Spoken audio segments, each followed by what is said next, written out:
बौद्ध धर्म का चौथा एपिसोड। कौन सा जी? चौथा। एक चीज देखिए बाबू कि हम बार बार कहते हैं कि सीढ़ियां उन्हें मुबारक जिन्हें छत तक जाना है। सीढ़ियां उन्हें मुबारक जिन्हें छत तक जाना है। मेरी मंजिल तो आसमां है, रास्ता खुद बनाना है। याद रखिएगा, क्योंकि हम लोग छत तक जाकर सीमित रहने वाले व्यक्ति नहीं हैं। आगे चलिए, देखिएगा कि हम कल पिछले एपिसोड में किया था हमने कि भगवान बुद्ध को ज्ञान की प्राप्ति होती है। जब ज्ञान की प्राप्ति हो जाती है, जिस जगह पे वो जगह बुद्ध गया कहलाता है, और उसी दिन से सिद्धार्थ बुद्ध कहलाते हैं। जिस दिन उनको ज्ञान की प्राप्ति होती है उस दिन से वह बुद्ध कहलाते हैं। और एक और चीज देखिएगा कि तब ये क्या करते हैं कि जो 5 ब्राह्मण इनके साथ पहली बार ज्ञान अर्जन के लिए, जो ज्ञान पिपासा थी इनके अंदर, उस ज्ञान पिपासा को प्राप्त करने के लिए 5 ब्राह्मण और एक सिद्धार्थ, 6 व्यक्तियों ने जो समादिष्ट हुए थे। खीर खाने के बाद ब्राह्मण नाराज हो गए। खीर खाए सिद्धार्थ किसके हाथ से? सुजाता के।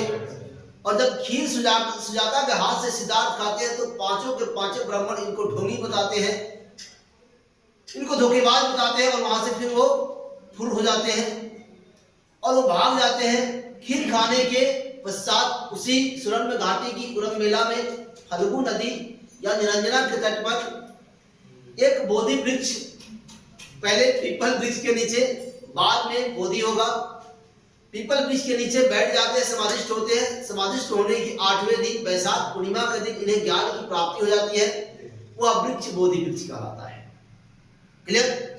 वह जगह बोध गया कहलाता है और सिद्धार्थ बुद्ध कहलाते हैं। सिद्धार्थ बुद्ध कहलाते हैं। क्लियर? तब ये वहां से निकलते हैं और निकलते हैं श्रावस्ती की ओर, और श्रावस्ती चलते हैं तो ये 5 ब्राह्मणों को खोजते हैं, और 5 ब्राह्मण प्लस एक आपको बनिया, जिसका नाम लिखिएगा, जिसको सृष्टि या यश नाम का उल्लेख मिलता है।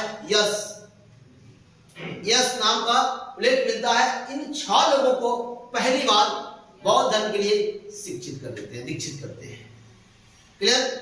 ये 6 लोग को दीक्षित करेंगे, श्रावस्ती चलेंगे, और उसके बाद 2 बंजारों को अपना शिष्य बनाएंगे, और 2 बंजारों का नाम होगा तपस्सु और भल्लुक। ये तपस्सु और भल्लुक शूद्र होते हैं, और ये शूद्र पहले ऐसे शूद्र होते हैं जो इनके शिष्य होते हैं, और यह बौद्ध धर्म को अपनाते हैं। क्लियर? तो थोड़ा सा लिखेंगे पहले।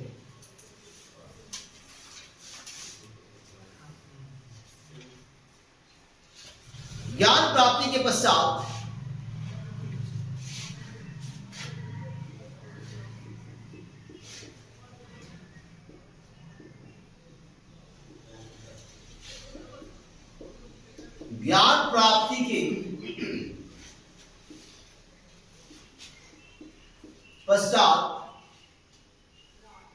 सारनाथ गए।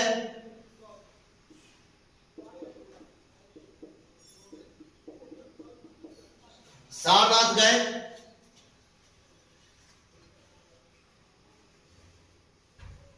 हो गया। आगे सारनाथ में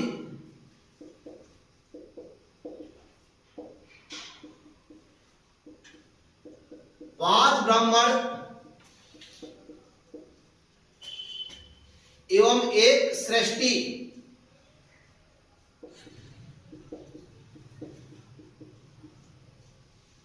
जिसके नाम का उल्लेख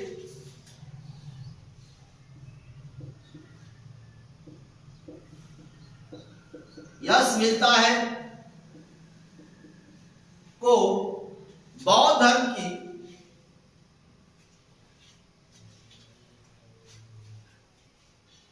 उल्लेख मिलता है को अपना, ऐसे लिखिएगा, अपना पहला उपदेश दिया। अपना पहला उपदेश दिया। तो गौतम बुद्ध अपना पहला उपदेश कहां दिए थे? सारनाथ में दिए थे। कहां? सारनाथ में। और जो पहला उपदेश इन्होंने सारनाथ में दिया था, इन्हें इसे बौद्ध धर्म में धर्म चक्र प्रवर्तन, क्या कहते हैं, धर्म चक्र प्रवर्तन के नाम से जाना जाता है। क्लियर? आगे लिखेंगे इसे, किसको जी, पहला उपदेश को,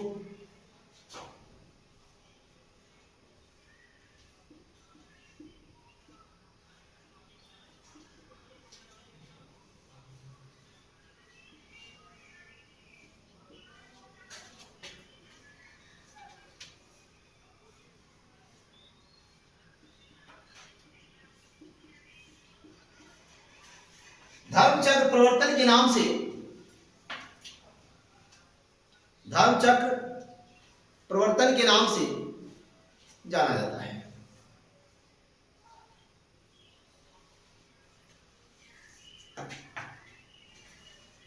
धर्मचक्र प्रवर्तन के नाम से जाना जाता है।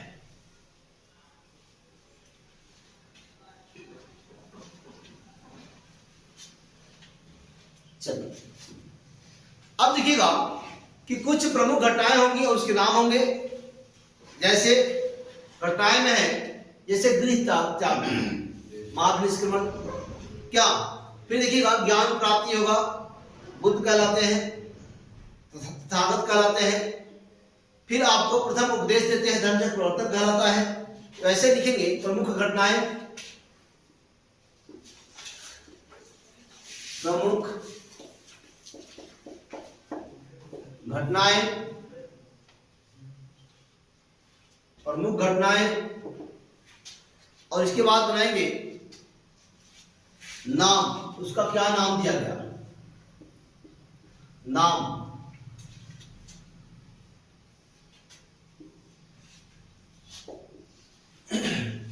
एक नंबर में लिखेंगे गृह त्याग,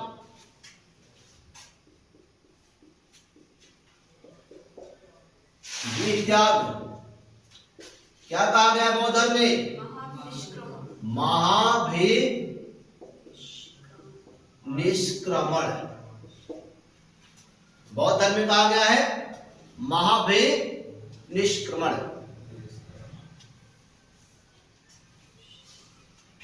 अगला लिखेंगे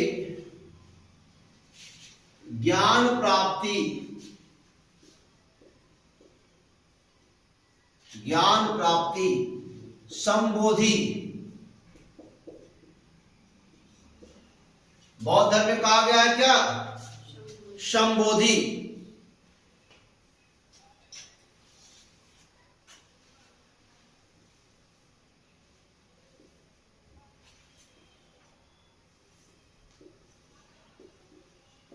प्रथम उपदेश धर्मचक्र प्रवर्तन,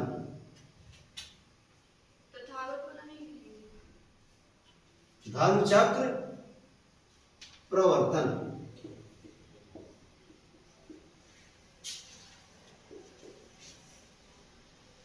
हो गया। चौथा लिखेंगे मृत्यु,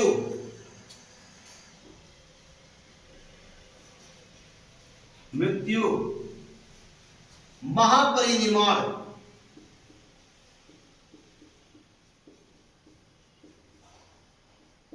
महापरिनिर्वाण।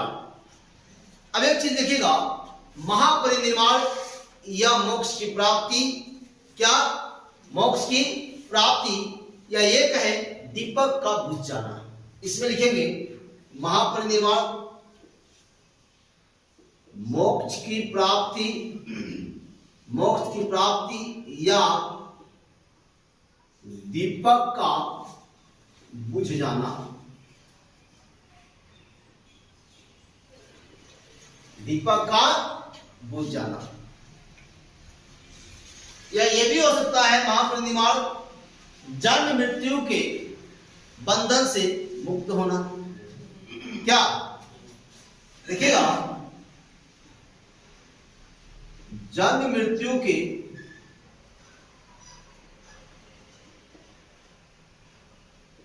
बंधन से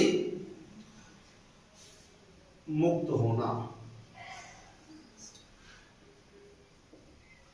जन्म मृत्यु के बंधन से मुक्त होना।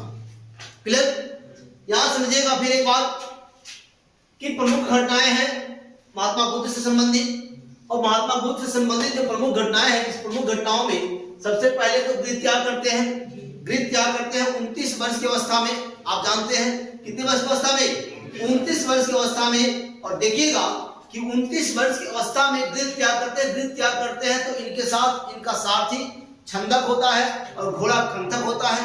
उसके साथ ये अनुमा नदी पहुंचते हैं। अनुमा नदी पहुंचते अपना सिर मुड़वाते हैं। सिर मुड़वाने के बाद जो कसाय वस्त्र धारण करते हैं, कसाय वस्त्र मतलब गिरवा वस्त्र धारण करते हैं, जो बहुत भिक्षु लोग धारण करते हैं।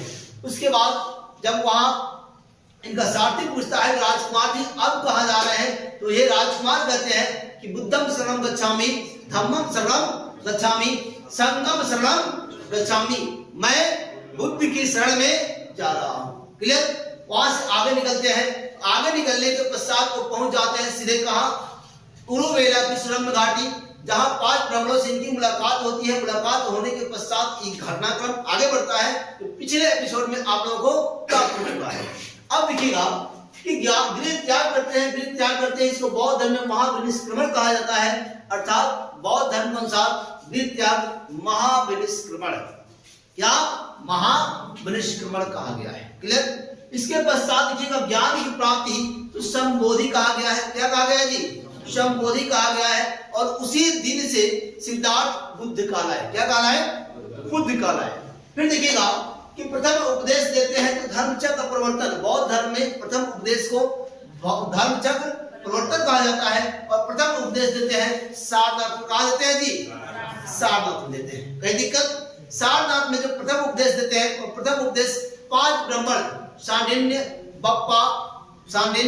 बप्पा, भदिया, असागी और महानामा और एक बनिया जिसका नाम यश मिलता है, सृष्टि या यश मिलता है, तो यश को देते हैं। अर्थात 6 लोगों को पहला उपदेश देते हैं। क्लियर? 6 लोग में 5 ब्राह्मण तो साथी थे पहले, लेकिन भाग गए बेचारे। खीर जब अकेले खाएंगे तो भागेगा नहीं, साथी हो भागेगा ना, एकदम भागना ही है। तो भाग गए 5 ब्राह्मण, और वो भी ब्राह्मण हो और उसके सामने आप खा ले, संभव है? बाप रे बाप, पूछो समझा ना हो। तो ये कंडीशन, अब भाग गए तो एक 6 लोगों को पहली बार उपदेश देते हैं। क्लियर? इसके पश्चात देखिएगा प्रथम उपदेश हो गया। मृत्यु जब होती है उनकी तो देखिएगा ऐसा कहा जाता है कि कुशीनगर वर्तमान उत्तर प्रदेश का देवरिया या अब हो गया है कुशीनगर डिस्ट्रिक्ट, कुशीनगर जिला ही हो गया है। क्लियर? कुशीनगर में वो एक सुनार के घर सुअर के मांस का भक्षण करते हैं, और सुअर के मांस के भक्षण करने के बाद इनके पेट में उद्विकार होता है, और जब उद्विकार होता है तो पेट गड़बड़ा गया। पेट गड़बड़ाता है और उसी कंडीशन में इनकी मृत्यु हो जाती है। तो इनका मृत्यु बौद्ध धर्म में महापरिनिर्वाण कहा गया है। जबकि जैन आपको हमने पढ़ाया था तो जैन धर्म में महावीर की मृत्यु को निर्माण कहा गया है। क्या कहा गया है जी? निर्माण कहा गया। याद रखिएगा इसको। तो महापरिनिर्वाण का मतलब मोक्ष की प्राप्ति। मोक्ष की प्राप्ति मतलब दीपक का बुझ जाना। दीपक का बुझ जाना मतलब लाइट ऑफ एशिया का स्वाहा हो जाना। उन्हें एशिया का ज्योतिपुंज भी कहा जाता था। उन्हें एशिया का ज्योतिपुंज कहा जाता था। और एशिया का ज्योतिपुंज इसलिए कहा जाता था, सुनिएगा बाबू थोड़ा ब्लॉक करवा देंगे, सोचो। एशिया का ज्योतिपुंज इसलिए कहा जाता था कि उन्होंने बौद्ध धर्म की प्रचार प्रसार भारत ही नहीं अपितु भारत के बाहर अन्य देशों में, श्रीलंका हो, नेपाल तो था ही, चीन हो, म्यांमार हो, अन्य देशों तक बौद्ध धर्म का प्रचार प्रसार किया। और एशिया महादेश में बौद्ध धर्म का बखूबी प्रचार हुआ। और यही कारण है कि इन्हें एशिया का ज्योतिपुंज कहा जाता है। तो दीपक का बुझाना अर्थात एक और इसमें आता है निकल कर कि जन्म मृत्यु के बंधन से मुक्त हो जाना। जन्म मृत्यु के बंधन से मुक्त हो जाना। और यह कहा जाता है मृत्यु अर्थात महापरिनिर्वाण इसको कहते हैं बौद्ध धर्म में। क्लियर? आगे लिखिएगा महात्मा बुद्ध से संबंधित घटनाएं और प्रत्येक चिन्ह की चर्चा करेंगे। तो घटना में क्या होगा कि गर्भाधान जो होता है वो गर्भाधान जो इनको जन्म होता है वह जन्म या फिर गृह त्याग होता है, ये किस किस चीज के माध्यम से दर्शाया गया है। तो लिखेंगे आगे कि गर्भाधान हाथी,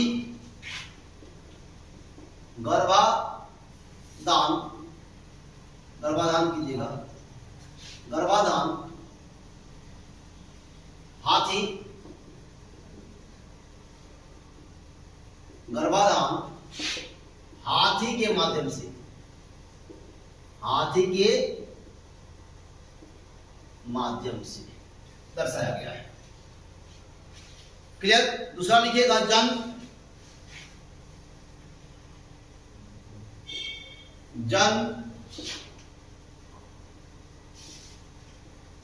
कमल, शांत, बैल के माध्यम से, कमल, शांत या बैल के माध्यम से। गृह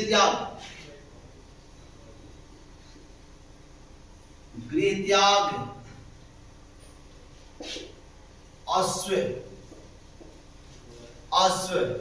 या घोड़ा। हाँ, आगे ज्ञान,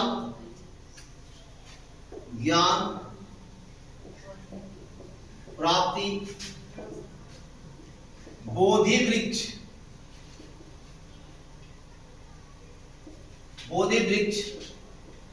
या पीपल के माध्यम से। आगे लिखेंगे प्रथम उपदेश,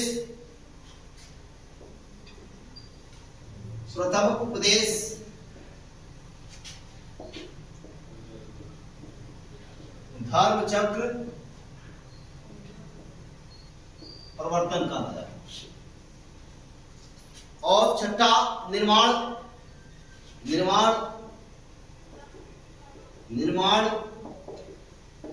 मोक्ष। ये जो मोक्ष है या मोक्ष पद चिन्ह के माध्यम से, पद चिन्ह के माध्यम से दर्शाया गया है। अगला लिखेगा मृत्यु,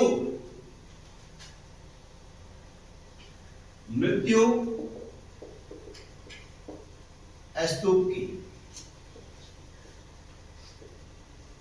माध्यम से। क्लियर? मृत्यु स्तूप के माध्यम से हो गया।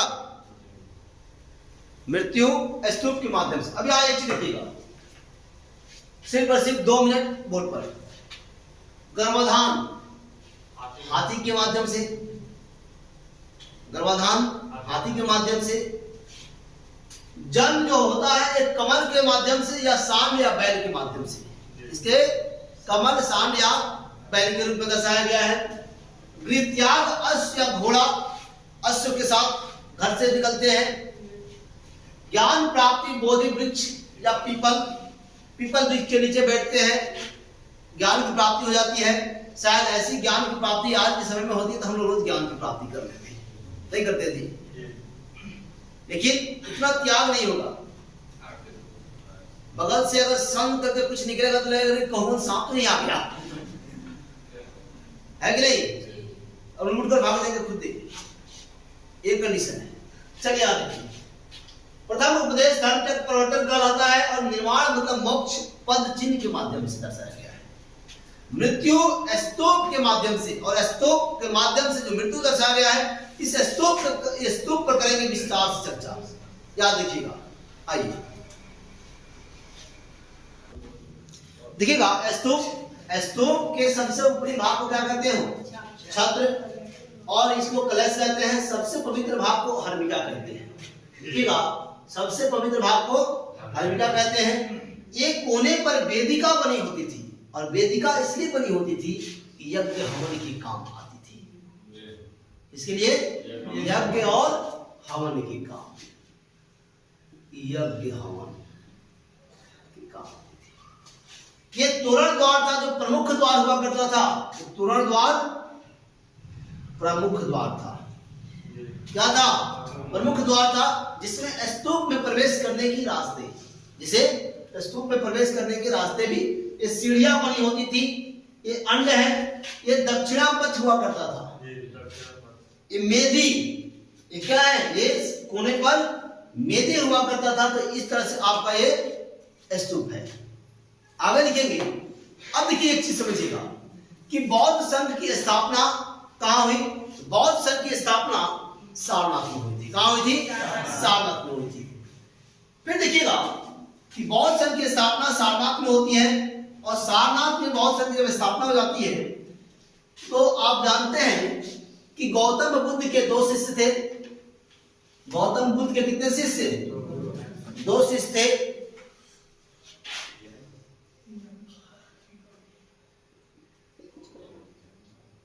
ये हो गया आपको गौतम बुद्ध, गौतम बुद्ध, और इनके 2 शिष्य।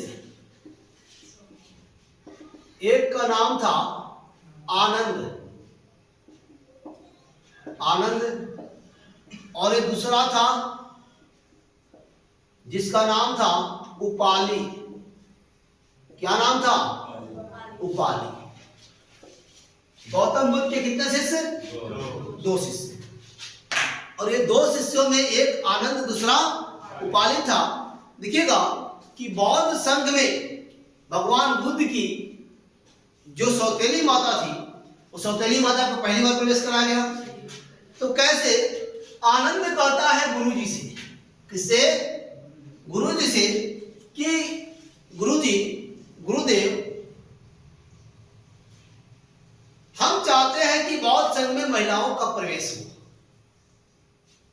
क्योंकि आप जानते हैं कि बौद्ध संघ में महिलाओं का प्रवेश वर्जित था, महिला प्रवेश नहीं कर सकती थी। हम चाहते हैं कि बौद्ध संघ में महिलाओं का प्रवेश, और महिलाओं का प्रवेश होने से हो सकता है कि बौद्ध संघ का और प्रचार प्रसार होगा। गुरु जी कहते हैं कि हे आनंद, हे आनंद, जितेंद्रिय कहते हैं हे आनंद, बुद्ध कहते हैं हे आनंद, आप जिन महिलाओं का प्रवेश संघ में चाहते हैं उससे बौद्ध धर्म का अगले 500 वर्षों में विनाश हो जाएगा। क्या होगा? अगले 500 वर्षों में बौद्ध धर्म का विनाश हो जाएगा। इसलिए हम कहते हैं कि बौद्ध धर्म में, संघ में महिलाओं का प्रवेश वर्जित रखा जाए। आनंद नहीं मानते हैं। आनंद गुरु जी से थोड़ा सा विमुख हो जाते हैं और वो अपनी मनमानी करके बौद्ध संघ में महिलाओं का प्रवेश खोल देते हैं। जब महिलाओं का प्रवेश खोलते हैं तो ये गौतम बुद्ध की जो सौतेली माता होती है, सौतेली माता होती है, ये सौतेली माता प्रजापति को पहली बार बौद्ध संघ में प्रवेश दिया जाता है, और ये कहलाती है प्रजापति गौतमी। क्या कहती है? प्रजापति गौतमी कहलाती है। अब रही बात कि आनंद तो नहीं माने, तो एक चीज देखिएगा कि धर्म भ्रष्ट का साधन तो ढूंढ ही लिए, पथ भ्रष्ट का साधन तो ढूंढ ही लिए। खाली पुरुष रहते तो कुछ दिक्कत नहीं होता, और कुछ ना कुछ भगवान बुद्ध सोचे होंगे, तभी बोले थे कि 500 वर्षों में बौद्ध धर्म का नाश हो जाएगा। फिर बात निकल कर आती है कि वो पहली गणिका कौन थी जिसने बौद्ध संघ में प्रवेश किया? तो वैशाली राज्य की वज्जी संघ, वैशाली की एक नगर वधु हुआ करती थी। नगर वधु का नाम था आम्रपाली। क्या नाम था? आम्रपाली। ये गणिका थी। इनकी सुंदरता की पताका जो है पूरे वज्जी संघ में लहराता था, और बगले में मगध भी था। हो सकता है कि मगध के राजा का भी मन विचलित होते होगा कि अम्रपाली काश हमारी भी हो जाती, नहीं। अब देखिएगा, अम्रपाली को पता चलता है कि एक व्यक्ति ऐसा आया है जो चाहता है कि महिलाओं से हमेशा दूर रहे। यही ना बात है जी। मैं गौतम बुद्ध को अपने प्रेम मोह में फंसाऊंगी और प्रेम मोह में फंसाने के बाद अपने पीछे पीछे अपना दास बनाकर घुमाऊंगी, अर्थात मैं उनका सत्य भंग कर दूंगी, मैं उनका सत्य भंग कर दूंगी। इस नगर वधू अम्रपाली की सुंदरता भगवान बुद्ध के तेज और प्रवाह के सामने टिक नहीं पाया, और ये अम्रपाली पहले ऐसी गलिका थी जो बौद्ध धर्म को अपनाया, भगवान बुद्ध की शिष्या बनी। क्या बनी? शिष्या बनी। इनका सुंदरता, इनका प्रेम, इनके पास ही, इनके बगले में जो बूढ़ी गंडक नदी है उसमें समा गई, दह गई, ना हो बगले में दह गई। तो इनकी सुंदरता के सामने भी भगवान बुद्ध झुके नहीं, और भगवान बुद्ध अपने कर्मनिष्ठ हृदय के साथ, मन के साथ आगे बढ़ते रहे। फिर इस कड़ी में जब आगे बढ़ते हैं तो कौशल की चर्चा होती है। जब कौशल की चर्चा होती है तो कौशल में एक कुख्यात अपराधी डाकू हुआ करता था, इसका नाम था अंगुलीमाल। अंगुलीमाल भगवान बुद्ध की हत्या करने के लिए उतावले था, और हत्या करने के लिए जब उतावले था, भगवान बुद्ध के सामने आया तो वह इनकी तेज और प्रवाह के सामने टिक नहीं पाया, उसकी क्रूरता बिल्कुल हट गई, और वह भी भगवान बुद्ध का शिष्य बन गया। लिखेंगे इसको।